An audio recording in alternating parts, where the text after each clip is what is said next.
Now, no need for a long-winded introduction on this. I'm going to make it as quick as I can. That's where we are so far. All these mounts are secure and solid in their position now. I can screw bolts into all of them absolutely perfect. Now, they've got lots of flotsam and little tags of fiberglass all over them, so that's got to be cleaned off next, so I can start measuring up to cut the plate that's going to go over and cover all that. So that's chat.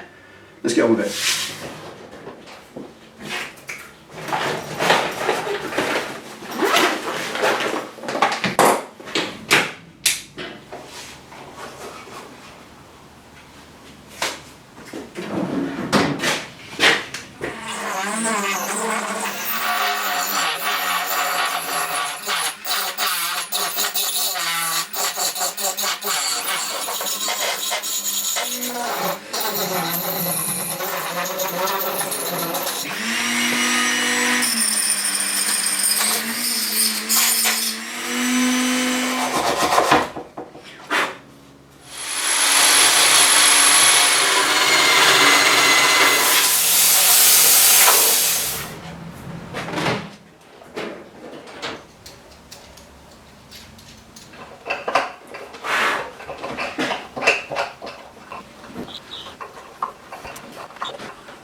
Done.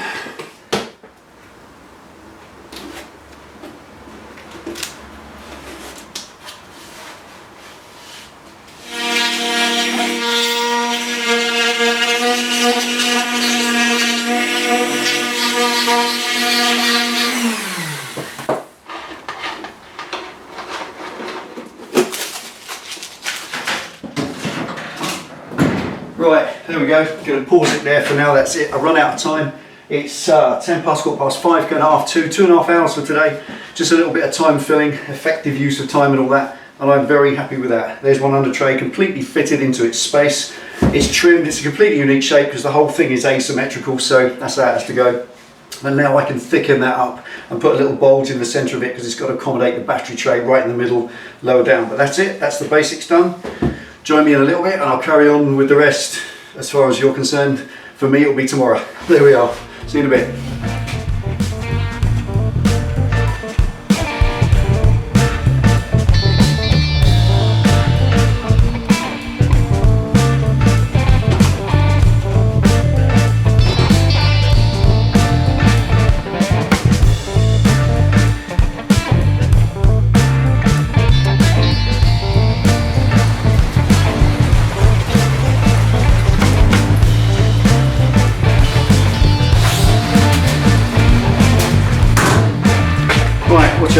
Welcome back. Day 2 of this, back in the garage. As you can see, chucking it down the rain today, so this is going to take some drying time. I just want to mention, I talked about doing this as a curve rather than a flat sheet, and obviously as you can see I've cut it, shaped it and drilled the holes as a flat sheet, but that's because I'm not going to go with a curve. I believe I have a better idea. So let's show you what I mean.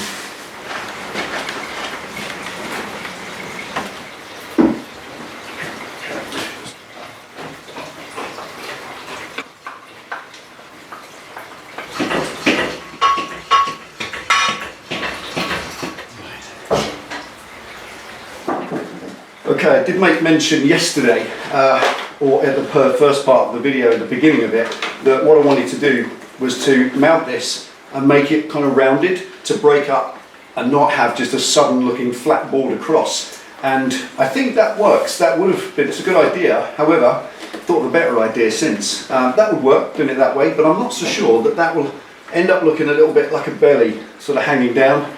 It won't actually have that effect of making a svelte kind of GP bike tail, which I want this to look like. So instead, I'm going to curve it. That can't just be mounted flat, that looks rubbish. So what I'm going to do instead, here at the front, as you can see, it's fouling against the battery tray because it protrudes down about an inch. So I'm going to take the width of the battery tray, mark that up and slit it up probably to about there. Literally to make a central piece that drops down or curves down a bit. So it will have a curve to it, which I think is very important, but it'll be that way rather than that way. I think that kind of a belly curve will look a bit pants. I'm not really sure that's good. I think looking that way will give it a bit more of an arch, and we're following the lines of the rest of the tail. So I think that works better. Like I said before, I'm not a designer, I'm just thinking what looks best at the time. So that's the idea. Mark that, slit it up there, and then find a way to drop that central piece down and fiberglass it in with kind of little sides, I don't know. That's about doing it as I go and making up the best way possible. Anyway, let's get on with it.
28.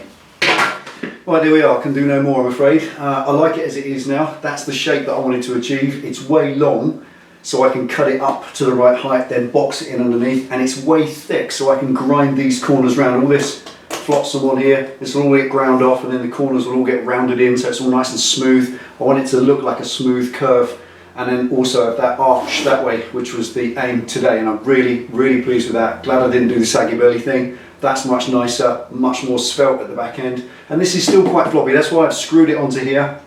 I put insulating tape on those as a mold release because there's wet resin on the other side, so when I get that off it should just pop off okay. Wish me luck. But it's on there so that it dries and it sets and cures in that position with no twisting or distorting. On the bench it was already starting to buckle once the resin gets into it because it's only one thin layer.